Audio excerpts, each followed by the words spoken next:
tension on the back. I tend to turn at 25 RPM. Let's take it 80 speed and boot it over. Yeah, when you're little. At this point, I know I want a tenon that's got to fit that, which is pretty small. So get the tenon first, and then come back and shape into the tenon. That way you'll get a nice curve all the way. Okay. There's another shot there.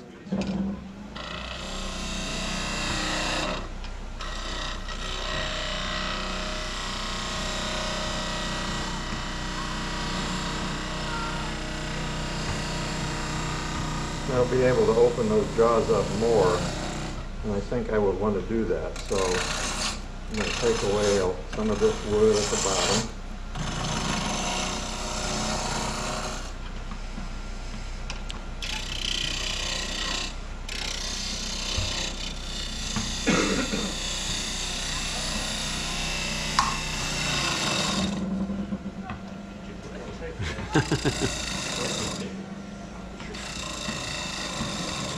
Either I'm not sharp enough or it's tough wood. I think it's starting to work loose.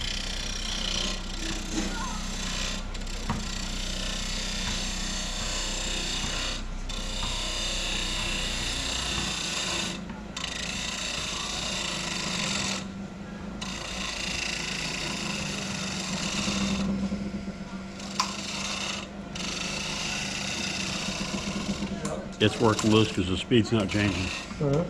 It might be working loose because that speed doesn't look like it's changing. Oh, it might This be doesn't change, so the thing might be coming loose. It's like it's possible. digging into a hole. Possible. Checking. You're right. Now, somebody else, a professional returner, Rudy Lopez, I think. Yes. I think that was him. He said he never locks this. It reminds him to constantly check this so that it's always being tightened because it always comes loose. And if you lock it, you have a false sense of security that it's not going to move. Well, it doesn't, but the other side does. Because Well, and it depends how green your your headstock is digging into really soft, mushy stuff. Yeah, exactly. Yeah. It's actually burying itself very well. Well, less turning and that side. Yeah. The reason I tighten it is, at least on my lathe, if it's not tight, I tend to get a little vibration. Mine too. Yeah. But here you get lots of vibration. You've got it screwed out pretty far also. I try not to have it sticking out. True, but That's all right. yeah, the shorter the better. You're absolutely right. That's better. I didn't have the idea.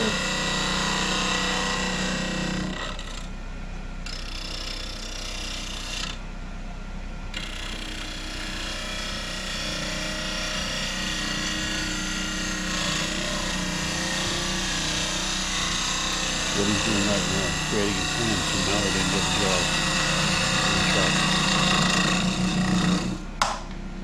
You want to have a big enough tenon that you got a Don't do that. solid steel. And here again, I'm scraping essentially, shear cutting, not scraping. So just coming along the edge, watching my shape. I know I want to move the tool rest very soon to finish that curve, but in the meantime, I have to come up with a tenon. So this tenon is, are these V-jaws or? Dovetails, yeah. Dovetail, okay. So I want to put a bit of a dovetail on this base. He's talking about the shape of the jaws themselves, where on a tenon, it's like this. So that it digs into it, it pulls it into the thing. Yeah, you want it to pull in. I think on that chuck you can do vertical too. Not very much.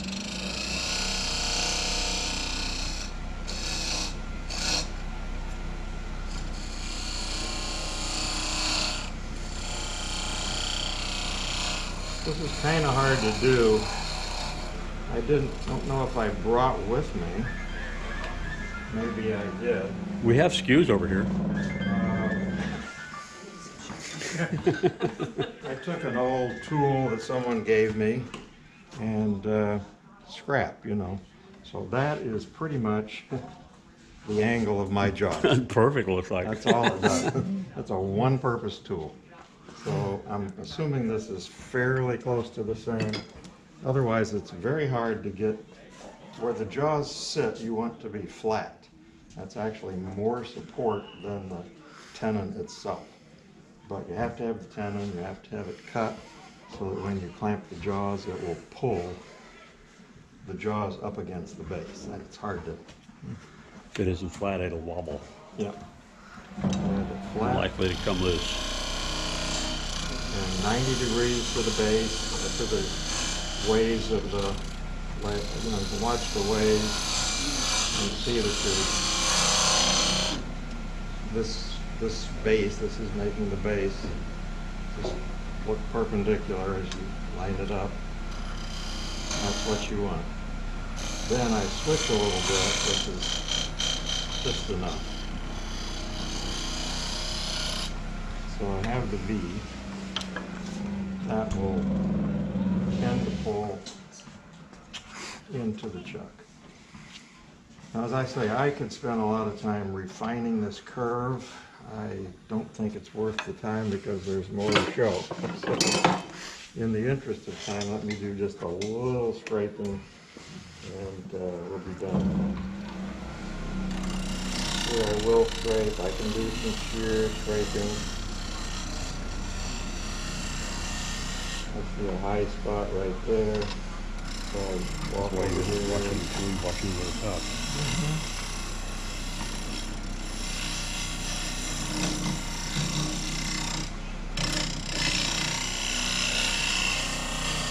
Oh, I'm making it work. I've all done that. Looking at the wrong spot.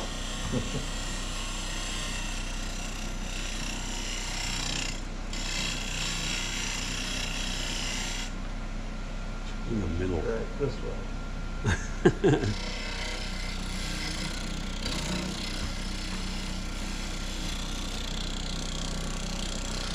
I'm not going to worry about a beautiful finish. I could get it if I spend a lot of time shear scraping, but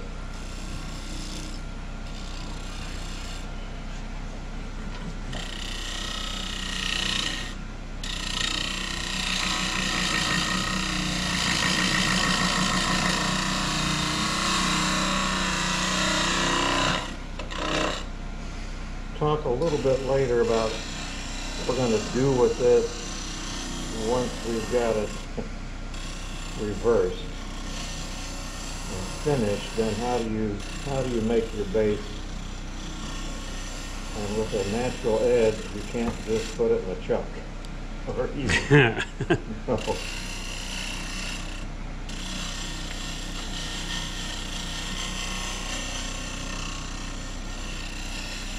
I'm getting a lot of nice, fine, hairy shavings. That's a good scrape, shear scrape. I'm going to quit on this, even though I don't like it. Because we want to put it in the chuck and reverse it. Yeah. Have enough to go in the back of the truck. Oh yeah, I think I've got plenty there. By the time those are expanded. Okay, so take her off. And you can see how that spur chuck is dug in. Jim made a good suggestion. I just never would take the time to do it, but that when you have this, when your base is flat, you know, a half of your log, put your Forstner bit on a drill press, create a nice flat spot across there. Then you're not encumbered in any way about going this thing following the previous hole.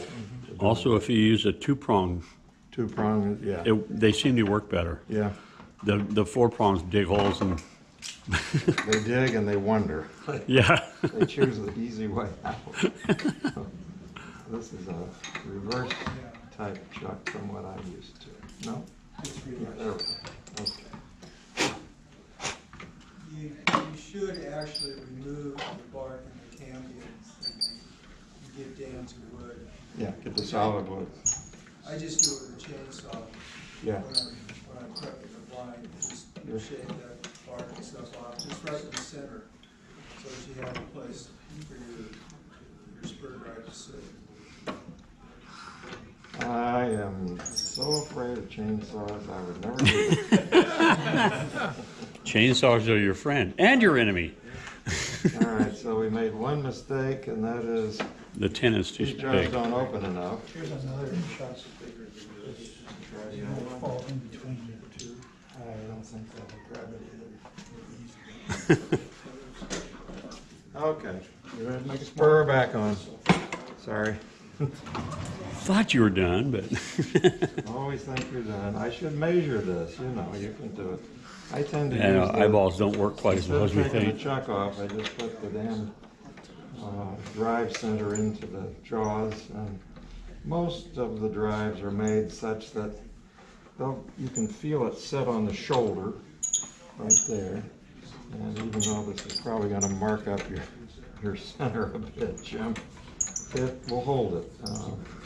I close mine around it and push it against the jaw itself, and it seats, and it Yeah, when gives me a little bit more room. you know you're there when it won't go any I got further. a small one that came with the chuck, so it's specifically shaped to be Yeah. grabbed by That's, the. that's right. They do. I'm glad I'm not the only person who has that problem with that thing. Okay. I glued mine in place. Well, they'll crack, right? No, I mean the handle.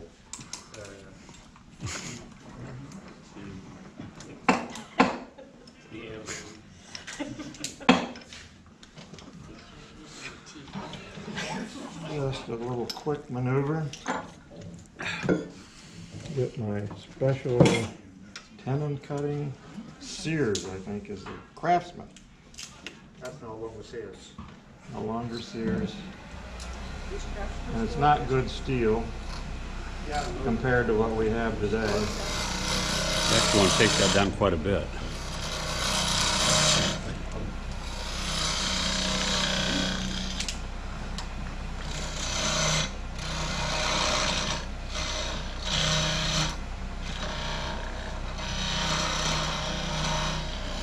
Martin is worried about this stub of wood that I have the tailstock on, Oh, that should fit. preventing the jaws from closing, but That should fit in there. yeah. The jaws are wide open, so that's Yeah.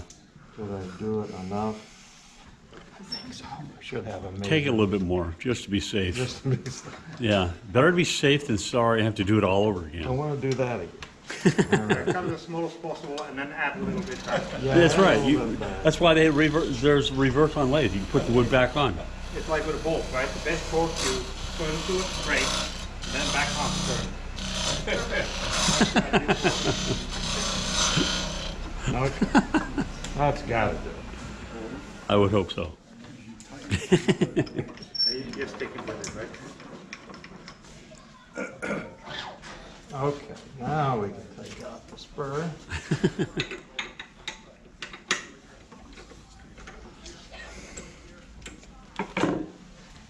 Open it up.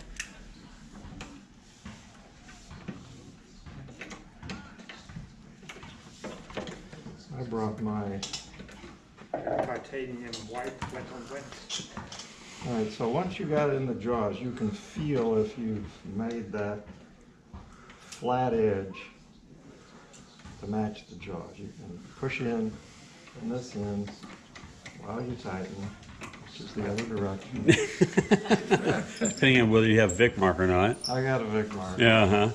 I was using it yesterday. It's stuck on a Powermatic 90. Which Wow. somehow broke and we can't figure it out. And didn't have time. Now, next issue. I would not use the tailstock at this point, but it's okay to use the tailstock. I've seen videos of guys who take it all the way down to the base, and there's a post sticking out of the middle into the tailstock. And I think probably the first few times you do it, go ahead and do it. You'll just feel Not safer. bad to use tailstocks. You'll feel safer with that. And so I'm going to do it. I'll show you basically the cut I would make anyway.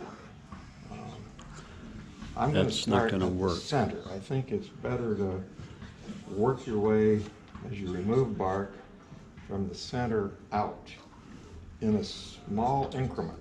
And stop in time. You're gonna have to, say, you have to have it almost flat to that because Yeah. the wings are like out there. You need to line this up so that you're not hitting bark, not hitting the top, but yet close enough that you can get in. Okay. So And would now be the time that you use your super glue on this, or? if I thought after it was cut. gonna fly off, probably. But I don't know. Except for right there, it's looking good. A little side note about super glue. If you go to a website, which is the website I use is called Starbond. They make a super fast thin, and it is great for bark. It penetrates, it doesn't build up, and when it dries, it gives you a pretty good hold. The bad thing about super glue is that it will stain the wood, and you will see where the super glue is that comes off the edge.